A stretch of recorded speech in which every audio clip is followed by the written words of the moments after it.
অনুবাদ আসে এটি নিয়ে একটু কথা বলবো।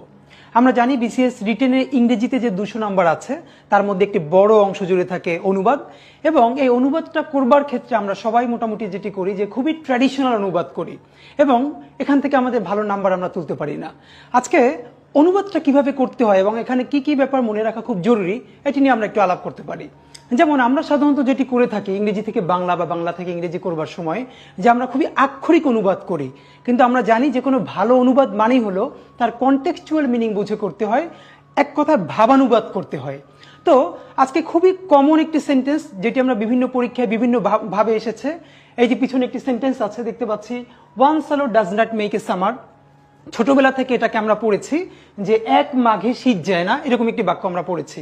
তো কিছুদিন আগে একটি পরীক্ষায় ঠিক এই বাক্যটি ইংরেজিতে এরকম এসেছে বড় একটি প্যারার মধ্যে, এবং ম্যাক্সিমাম বইগুলোতে এর অনুবাদ হিসেবে দেয়া আছে এক মাঘে শীত যায় না। আমরা আজকে এই বাক্যটি দিয়ে দুটো জিনিস বুঝবার চেষ্টা করব।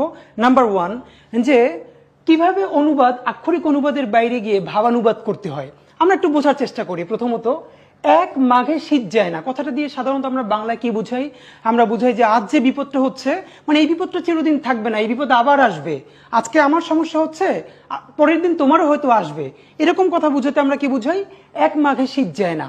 কিন্তু ওয়ান সালো does not make a summer এই বাক্যটা দিয়ে মূলত ইংরেজিতে কি বুঝায় আগে একটু আক্ষরিকভাবে বুঝবার চেষ্টা করি। সলো হলো একটি পাখির নাম। এটা এক প্রকার পাখি যেটা সাধারণত ইউরোপের দিকে, এবং এই পাখিটাকে অনেক সময় আমাদের ডিকশনারিগুলোতে আবাবিল লেখা আছে। তো সাধারণত এটা আমাদের দিকে দেখা যায় না, এটা পশ্চিমের এক ধরনের পাখি, নামই হচ্ছে সোয়ালো, এবং এটি একটি পাখি। Does not make a summer, আমরা সামার মানে জানি কি, এটি গ্রীষ্ম।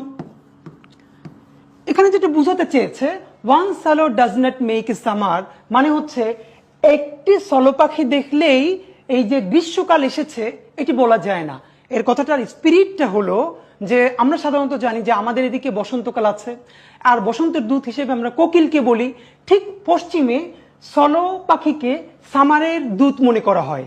এখান থেকে তারা বলে ওয়ান সালো does not make a summer মানে হলো তুমি হঠাৎ করে একটি সলো পাখি দেখলেই তুমি মনে করো না গ্রীষ্মকাল চলে এসেছে। যেমন আমাদের এদিকে আমরা যদি বর্ষাকালেও একটা কোকিল দেখি, এর মানে মনে করবো না যে এখন বসন্ত চলে এসেছে। মূলত বাক্যটি কি বুঝায়? বাক্যটি বুঝায়, যার অনুবাদটা হচ্ছে, স্পিরিটটা হচ্ছে, ওয়ান সালো does not make a summer means কোনো ক্ষেত্রে একটি মাত্র দৃষ্টান্তের ভিত্তিতে মতামত গঠন করা উচিত নয়। আই রিপিট, ওয়ান সালো does not make a summer মানে হচ্ছে একটি মাত্র দৃষ্টান্তের ভিত্তিতে কোনো মতামত গঠন করা উচিত নয়। এর মানে হলো এক মাঘে শীত যায় না, এই জিনিসটা দিয়ে আমরা যা